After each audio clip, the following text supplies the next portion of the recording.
დღესაჭერის უმაღლესი საბჭოს ბიუროს რიგით 34 სხდომა გაიმართა.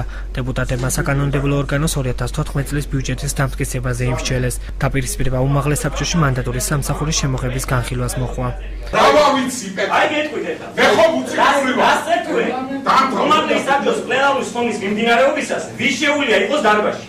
პოლიტიკური უმცირესობის წევრები ფიქრობენ, რომ მანდატური სამსახურის ამოქმედება არასამთავრობო ორგანიზაციების წარმომადგენელს სხდომაზე დასწრების უფლებას შეუზღუდავს. აბსოლუტურად მოუმზადებელი ინიციატივაა. ჩვენ რამდენიმე თვეა შევქმნით ადამიანის უფლებათა დაცვის საკითხთა კომისია, რომელიც არ დაკომპლექტდა და ფაქტიურად ამისთვის არ გამოყოფილიყო შტატები, თუმცა მანდატური სამსახურისთვის, რომელსაც ფუნქციაც კი არ ექნება უმაღლეს საბჭოში, ის არგუმენტები, რაც მომხსენებელმა წარმოადგინა, იყო აბსოლუტურად აბსურდული. სხდომათა დარბაზში ადამიანების შეშვება არ შეშვების საკითხიც არ უნდა გადაწყვიტოს მანდატური სამსახურმა და აბსურდია იმაზე საუბარი, რომ არასამთავრობო სექტორის წარმომადგენლებს ან სხვა დაინტერესებულ მოქალაქეებს არ ქონდეთ სხდომაზე დასწრების და შესვლის უფლება.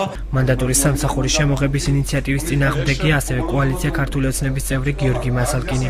იგი ფიქრობს, რომ მანდატური სამსახურის შემოღება აუცილებელი არ არის. მისივე თქმით, ინიციატივა სხდომაზე დასაბუთებული არ იყო. მე მქონდა შენიშვნები, მე უნდა დამისაბუთონ ამ სამსახურის შემოღების აუცილებლობა. ანუ თუ რაღაც შემოგაქვს, ესე იგი ამის აუცილებლობა უნდა არსებობდეს, მით უმეტეს რომ, ვთქვათ, გარკვეულ ხარჯებთან არის დაკავშირებული. მე ვფიქრობ, რომ არ არის აუცილებელი ამ სამსახურის არსებობა და ჩვენ უნდა შევძლოთ არსებულ პირობებში, ასე ვთქვათ, გავუწყოთ მუშაობას.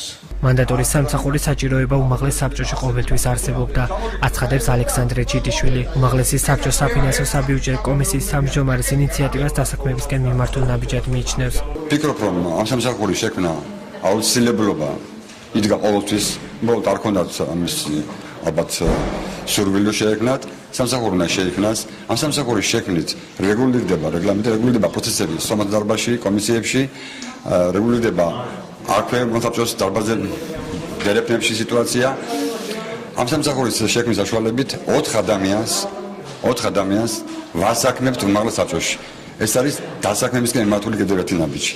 საკანონმდებლო ორგანოში მანდატური სამსახურის შემოღების კანონპროექტი განსახილველად კომისიებში და ფრაქციებში დღესვე გადაიგზავნა. ინიციატივის დამტკიცების შემთხვევაში აღნიშნულ სამსახურში სულ 4 ადამიანი დასაქმდება და მათი ყოველთვიური ანაცხოვრება 970 ლარით განისაზღვრა.